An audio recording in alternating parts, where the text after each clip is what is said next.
செங்கோட்டை நகராட்சி தலைவர் மீது கொண்டுவரப்பட்ட நம்பிக்கையில்லா தீர்மானத்தில் இன்று வாக்கெடுப்பு நடத்தப்படுகிறது. 24 வார்டுகளை கொண்ட செங்கோட்டை நகராட்சியில் திமுகவை சேர்ந்த ராமலட்சுமி தலைவியாக உள்ளார். மக்களின் அடிப்படை பிரச்சனைகள் தீர்க்காத ராமலட்சுமி அரசு பணத்தை கையாடல் செய்து வருவதாக உறுப்பினர்கள் தொடர் குற்றச்சாட்டை முன்வைத்து வருகின்றனர்.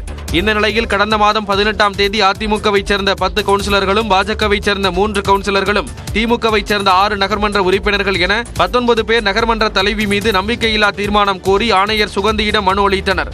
இதை ஏற்ற ஆணையர் இன்று காலை 11:30 மணிக்கு நகராட்சி கூட்ட அரங்கில் நம்பிக்கையில்லா தீர்மானம் குறித்து விவாதம் மற்றும் வாக்கெடுப்பு நடைபெறும் என தெரிவித்துள்ளார்.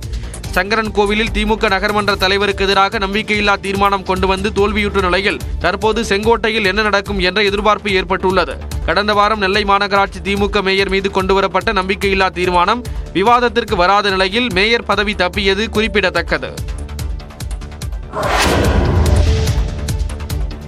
அயோத்தியில் வருகிற 22ஆம் தேதி ராமர் கோயில் குடமுழுக்கு நடைபெறவிருக்கும் நிலையில் கோயிலில் நிறுவப்படும் சிலை கோயில் வந்தடைந்தது. ராமர் சிலையை ஏற்றி வந்த லாரி அயோத்தி ராமர் கோயில் வளாகத்தை வந்தடைந்த நிலையில் அங்கு குழுமியிருந்த பக்தர்கள் ஜெய் ஸ்ரீராம் என முழக்கமிட்டனர்.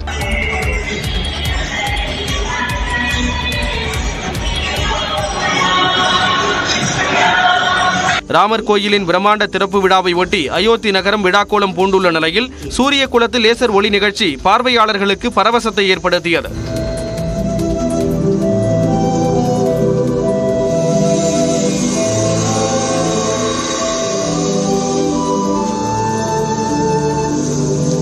ராமரின் வாழ்க்கை, சிம்மாசனத்திற்கான அவரது பயணம் ஆகியவற்றை சித்தரித்த நிலையில் ராமாயண கதாபாத்திரங்களுக்கு உயிர்ப்புடன் காட்டி பார்வையாளர்களை மெய்சிலிர்க்க வைத்தது.